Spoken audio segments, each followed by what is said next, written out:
Hi, I'm Anna. I'm Ben. We're AutoSave. Welcome to our channel. Today we're watching Frieren Beyond Journey's End, Season 1, Episode 22. The first exam is over. The second exam is 3 days away. Yes. I don't know if that means we're going to have some downtime before that exam starts. We did see a little bit of Stark in his bar outing at the end of last episode. Yes, it seems like he has been enjoying some of the solace of his alone time. Because obviously before we met him, he seemed to be enjoying some alone time. And since then, he's always been with people. You know, finally he gets to just pull up a chair at the bar and talk to the bartender in the empty bar late at night. You know, sounds so relaxing. Hopefully, mayhem doesn't interrupt his peacetime. I love the barkeep. Like in his he totally was like, "Damn, dude, I know what that's like. That sucks." Bartenders, barkeeps are some of the best underrated characters in anime. Yep, they're just agreed. there and they're listening to your. I mean, in real life too, probably they just like listen to your problems. I can only speak for the anime side of things, but I'm with you on that. All right, you ready? Yep. Sweet. Look at those 18 people that passed. I want to know Zenzei's test.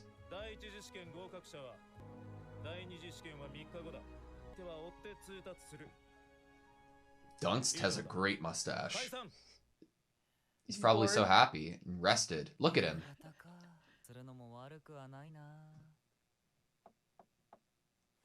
It's about to get disrupted.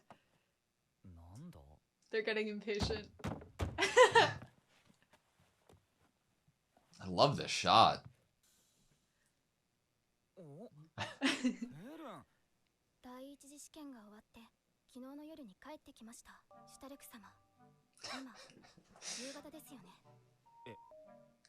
Look at her face. The concern.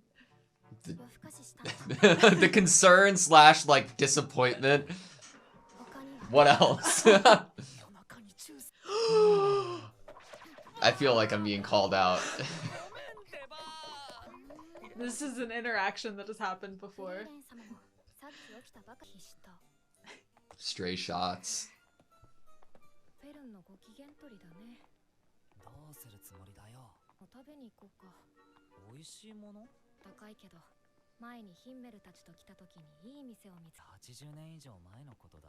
Hopefully.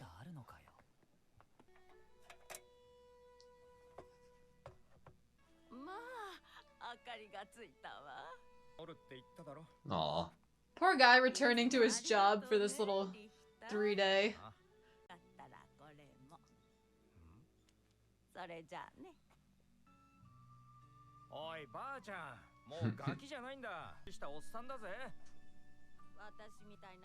Aw. I didn't peg him for middle age, to be honest. I was gonna go high 20s, low 30s. I'm going like 36.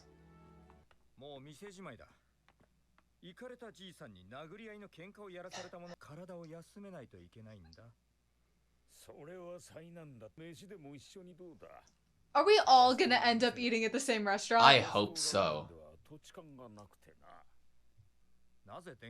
You guys are family now.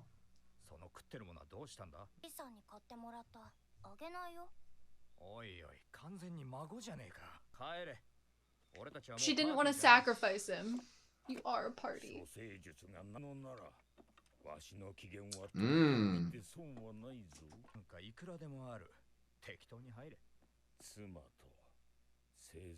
The grave he wants to go to. Wow. It's the place. It's the same place as Frieren. I'm loving this so much. How are we all gonna end up at this restaurant? Oh my god. I was already endeared to him, and now more so.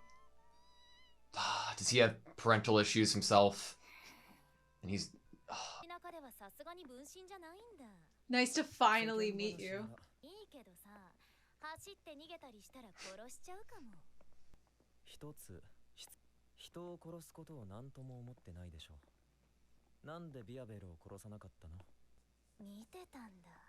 Wow. 感しちゃったからかな。related, empathized.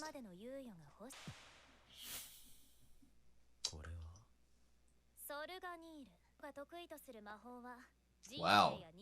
Adaptable.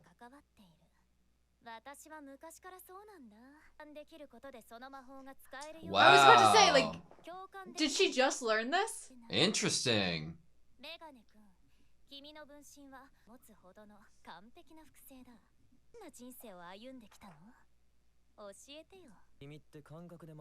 Magic by feel. Interesting.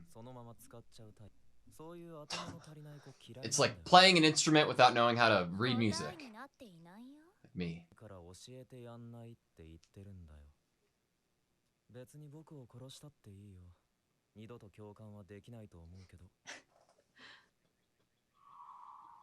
God.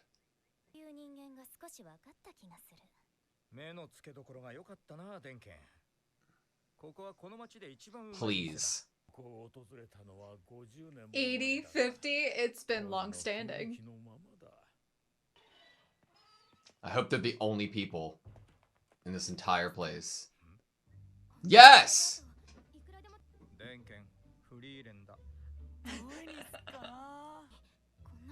Yes, you did a good job. Whoa. We are really indulging. I am Which one are Fern. you? I'm Frieren.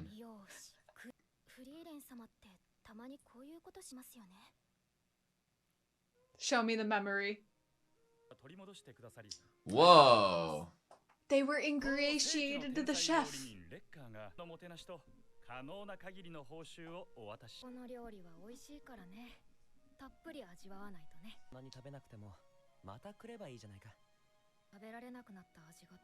Wow.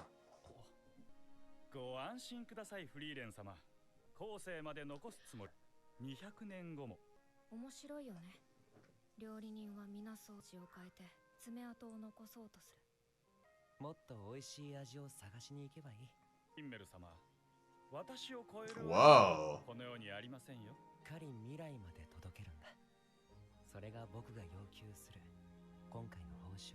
That's the reward. Oh, so if it does, it's like a It's message for from- Frieren. Oh my God.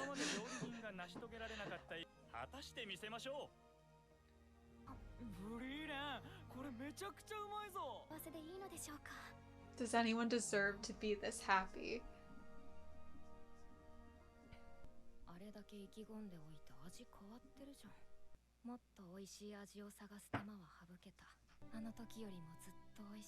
Oh.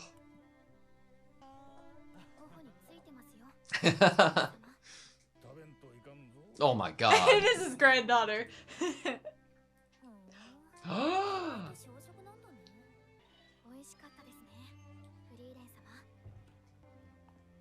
Look how happy she is! Oh,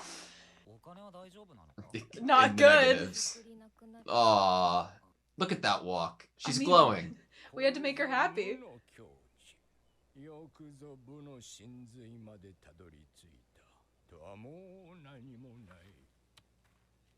Has he been doing his own training during this?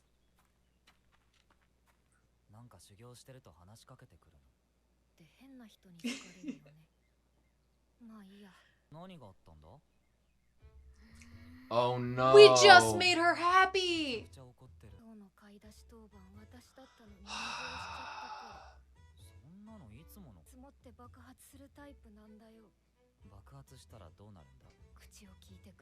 Oh no. He's sitting so far.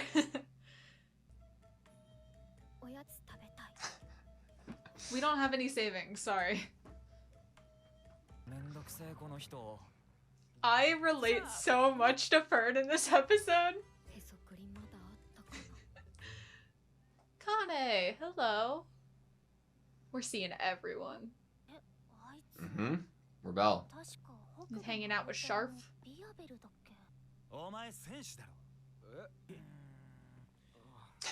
Growl. Whoa.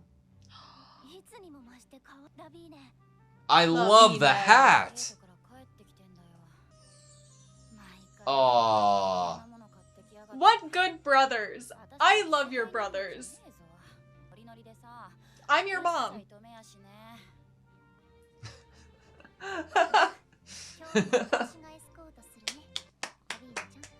Yes, this is the spin-off of Frieren that I need.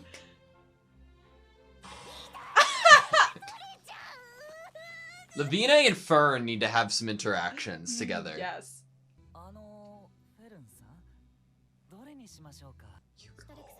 Oh. Better choose right.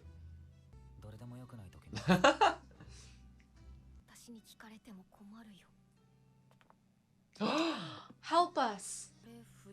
Lavina is gonna buy the entire inventory.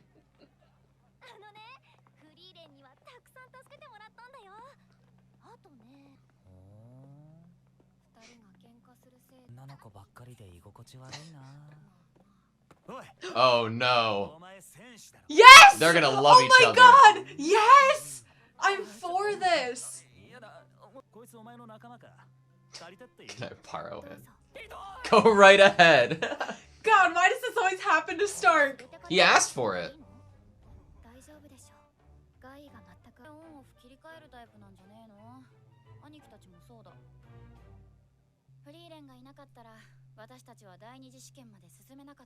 I love them so much.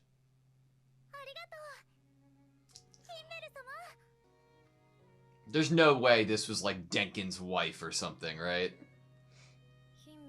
Everything's connected for me.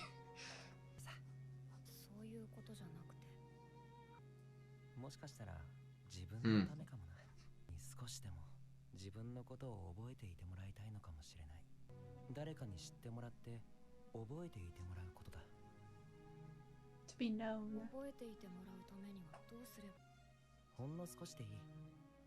Wow.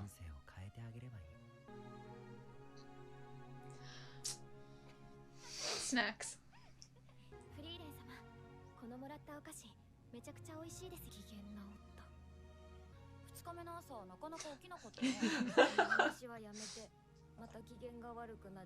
Oh. Okay. News of the next test. You know, in my head I was thinking carrier pigeon, and then I was like, no. What a good throw. Location ruins.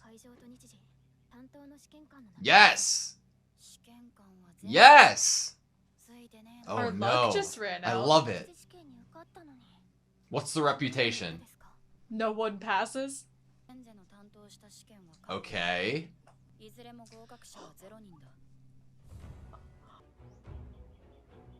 Oh, are they like a future couple? Who's this guy in the back? Same. Jesus.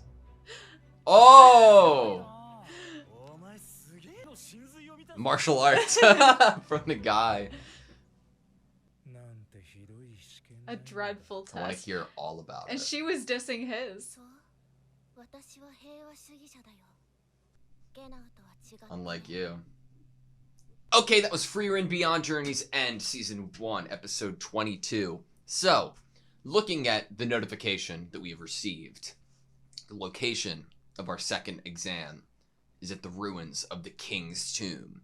Now, I probably would fail because I wouldn't show up. It says date and time, 3 days later. That's what not does that specific mean? enough.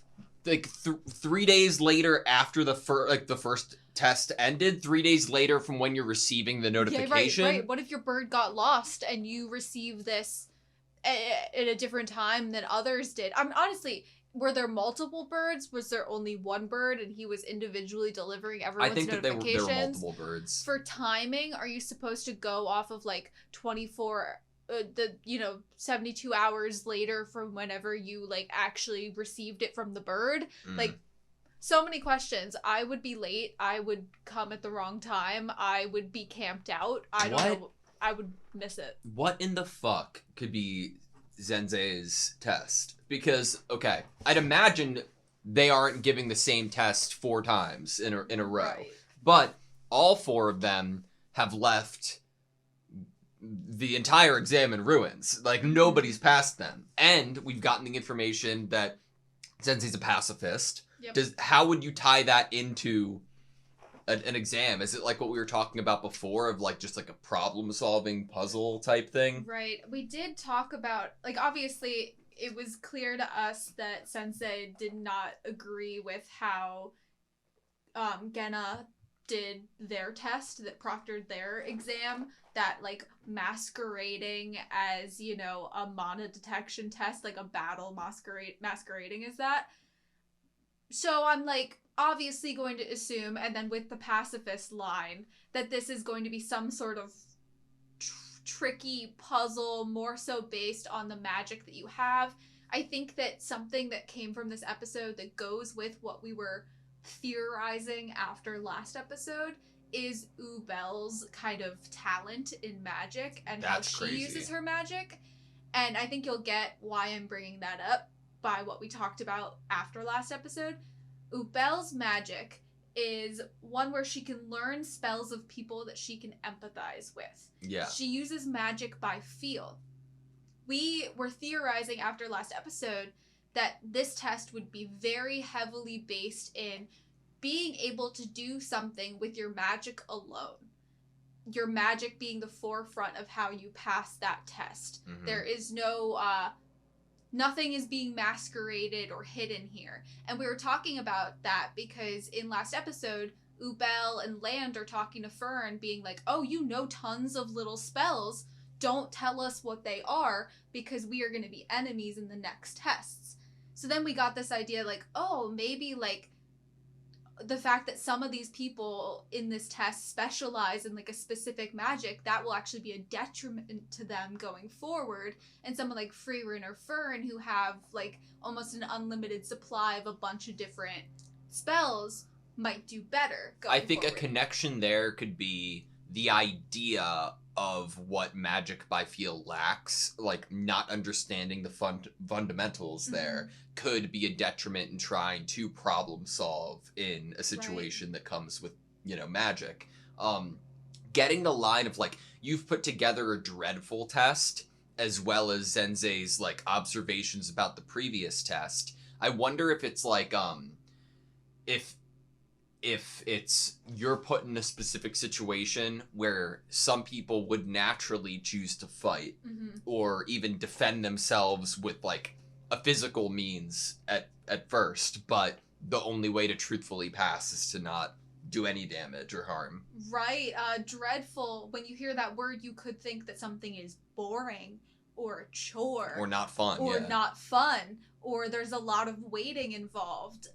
Obviously, we know that you could have passed the first test by waiting patiently and hiding your mana so it still would land on your shoulder so that you could capture it. But that was a masquerade for like, there was a giant battle involved because people were not going to want to wait. Yeah. They were going to be impatient. They were going to go right to the showing what they got and fighting and showing off their magic and just winning as soon as possible. If this test takes away all opportunity really to kind of fight your way through it and get it over with quicker or use brute strength to get through it, and it's more so like you actually have to be patient. Like think about Sensei's character in terms of like how she carries herself throughout the world that we've seen her thus far. Obviously we've only seen her a few times, but each time she's so delicately teleporting places, perched on something, animals are landing on her head. There's something that's really has the energy of when Frieren was just sitting by that body of water waiting for a still to land on her head.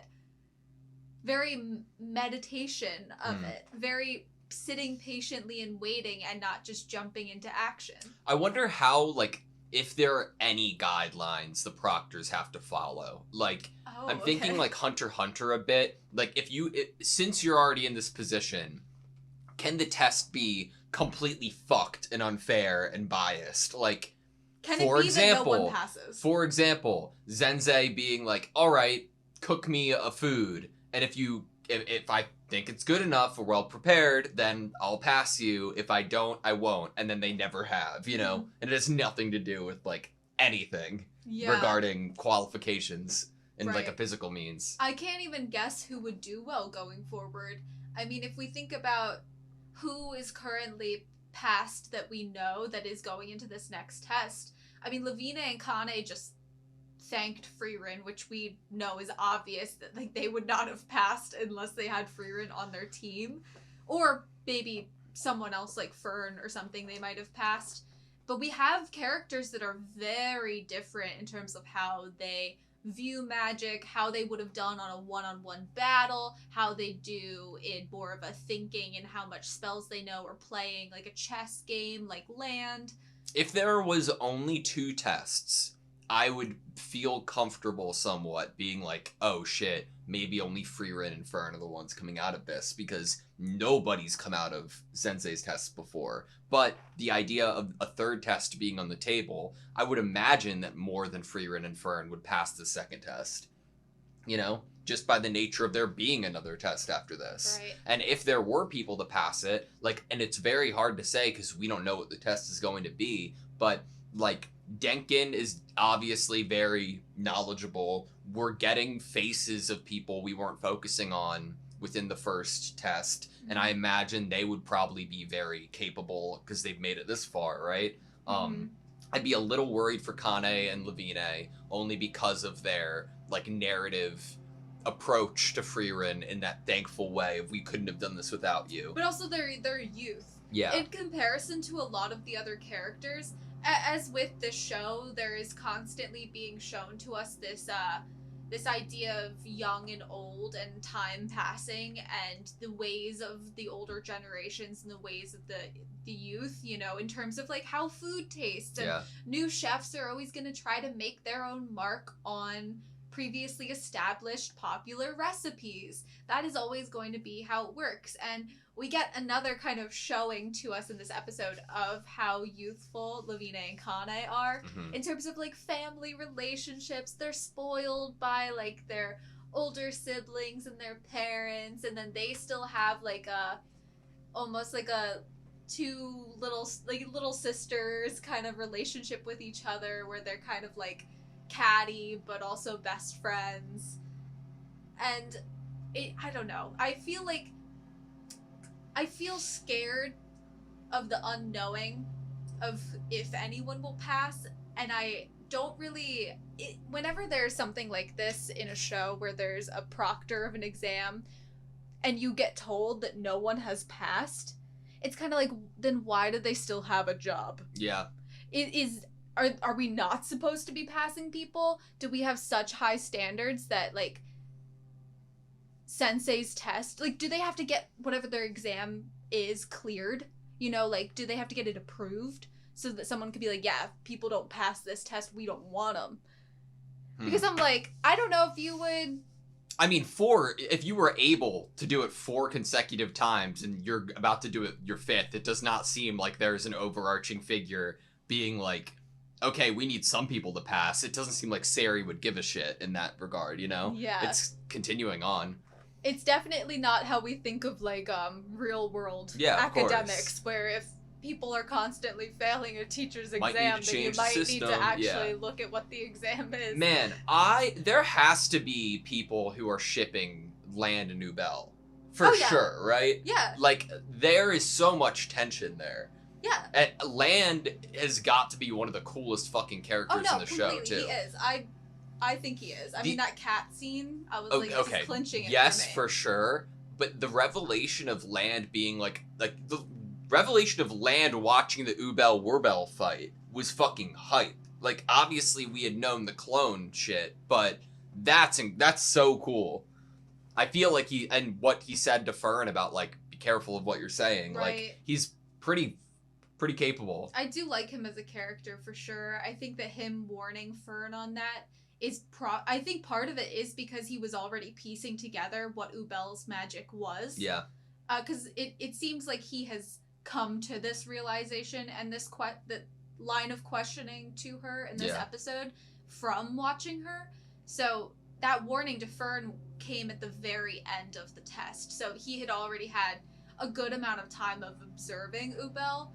That was probably an actual warning to Fern, like, hey, don't talk to her about your magic, because then she'll be able to do whatever spells you do. What do you think of, by comparison, of, like, the way that Ubel has magic by feel to somebody who, like, plays music or instruments that don't know how to read sheet music. Like, I think it's somewhat apt.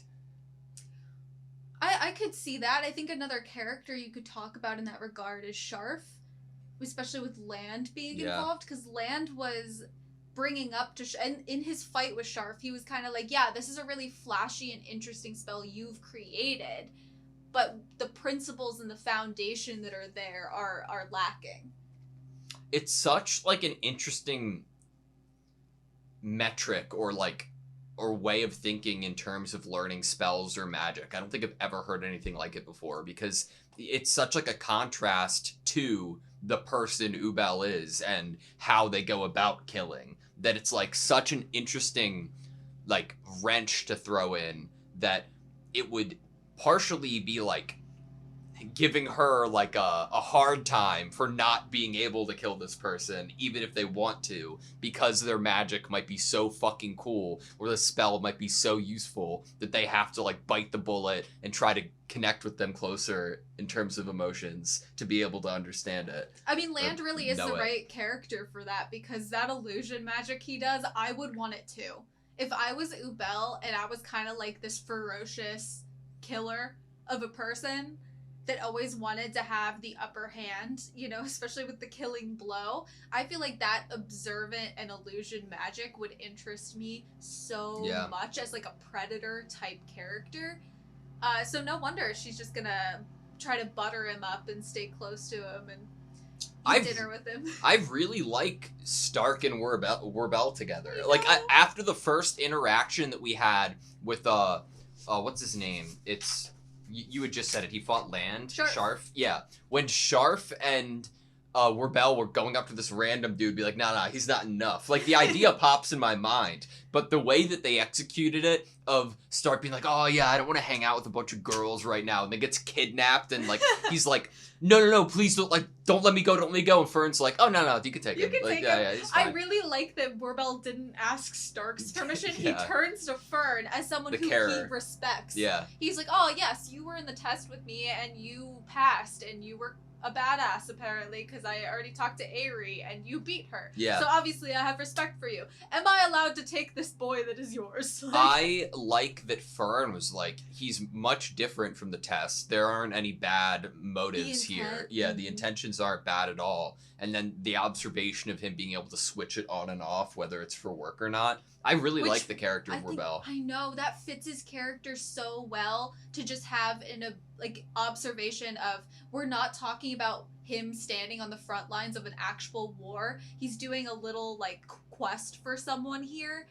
We're talking about, like, this on just an observation of him in a day-to-day kind of atmosphere. The fact that he's able to kind of turn on and turn off whatever he needs to be able to do to complete a job is so incredibly interesting, and I love that Fern can kind of feel the intention from him and notice. I love Werbel. I really liked the flashback we got with Hamel and the rest of the gang eating at the same restaurant with the heirloom knife that was returned. It was a cool knife, I gotta say. I like how personable the chef was to Hamel, being like, no, like, I'm don't mean to disrespect you, but I'm the best there is. And as payment, I'm going to assure you that these flavors won't change and that they're going to stay intact. I wonder if this dude is like, fuck, I accidentally made it better. I need to make it worse again to make it the same. And he just, like, keeps accidentally making it better, like this recipe, before he passes it down his lineage. But I love just at the end, the revelation.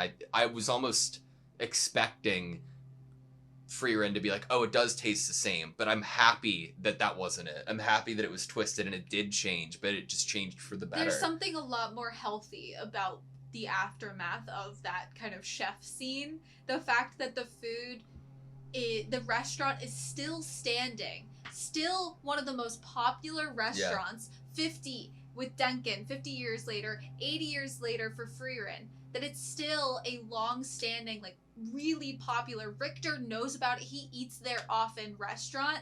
Like, what it reminds us is, like, as this show does, like, there's good things and positive things about the youth, and there's positive things about being wise with age. And one of those things that is beautiful no matter what age you are is if you still continue to have a desire to learn and grow. Yeah. And the beauty of magic being something that you can just continuously learn more about, and the curiosity of it. And I'm super happy with like kind of that, the fact that we had something in this episode that wasn't super flashy and magic, but the theme of it is so ingrained in the rest of the show. If I'm the mangaka, or if I'm the producer, if I'm helping sculpt this episode or the story, I'm like, God damn it, Lavine and Kane are so lovable, and they just have to go up against Richter. But we really need to get the message across that he's not that bad of a guy. We need to humanize him. How are we gonna do that? Old woman, grandma, helping. Giving sugar as a reward. Like that, or salt. That's amazing. And then Fantastic. In that scene, we start with getting introduced to one of the themes of the episode of being like ingratiated. Like, you should be ingratiated to me if you want to like have a further career in as a mage. Yeah. Like Duncan saying that to Richter. And then we kind of keep going with that idea. We have Lavina and Kane, you know, giving treats to Frieren and thanking her for them passing the test. So that was kind of like one of the overarching themes of this specific episode. Lavine's siblings are amazing. Love them. They're the best brothers. Can you just imagine those brothers are like at work and they're walking past a little store and they're like, my little sister would look so cute in and that. They're all on their own separate adventures, and they're all like just are like consistent, like, oh, that would be great, that would be great, that would be great. They all come back together and the outfit just looks fantastic. I feel like Lavine's mom was hot. I feel like they would get along with Borbell. Yeah. I feel like he would be like that too. He'd be like, yep, she looks cute in that, you're right. They're good. Frieren had some good snacks and food in this episode. What do you think about my headcanon of that girl that Himmel saved being Denkin's wife? I'm like, they just do such a good job. There's math there. Yeah, they do such a good job linking everything together. Like 80 years ago, right? And then Denkin and his wife came here 50 years ago. Yeah. So it would fit somewhat depending on when they got married. Apparently Richter's a middle-aged man. Yeah, he looks it. I think it might have been the voice actor that is why I was not going middle-aged man. To me, he looks a little older than Sign even. By like I was putting him as like the same age as Sign. Interesting. Obviously, because I didn't know any better, and we're trying to judge age based on drawings. Yeah. But I got it right with Laughlin. She's like a little granddaughter to Duncan. That fits. I that like tracks, that. Just her following eating donuts. Yeah. Like, he bought me these. You can't have any. I'm not sharing. I really appreciate and love Himmel as a character, and it's bittersweet that we only get him through memories at this point. But you have to do it in this way to make such a good show. The idea of maybe it is selfish. Maybe I am doing it for myself. Maybe a part of me wants to be remembered. And the way to do that is change somebody's life even a small bit. And then that would be an answer for them remembering you. But I think that you have to show like gratitude towards that being the way of thinking. People can remember you for a lot of reasons. They don't have to remember you for a good reason or a motivational reason or a reason that you want to go forward and improve your own life. And Himmel does that in a great way, and I love that. I think something about Himmel that I thought of during this episode, we've talked about it before briefly, and it infuriated you, which was the idea of live action. Yeah. And I'm only bringing this up in terms of the idea of casting someone for a role Jack Black where Dinkin. they are going to be not in the main part of the story, but they're going to be shown in flashbacks or little cameos, and their character isn't insanely important to the plot of the show and the narrative, but you don't have a lot of time with them, but they have such a huge role, and how casting that character could be so hard.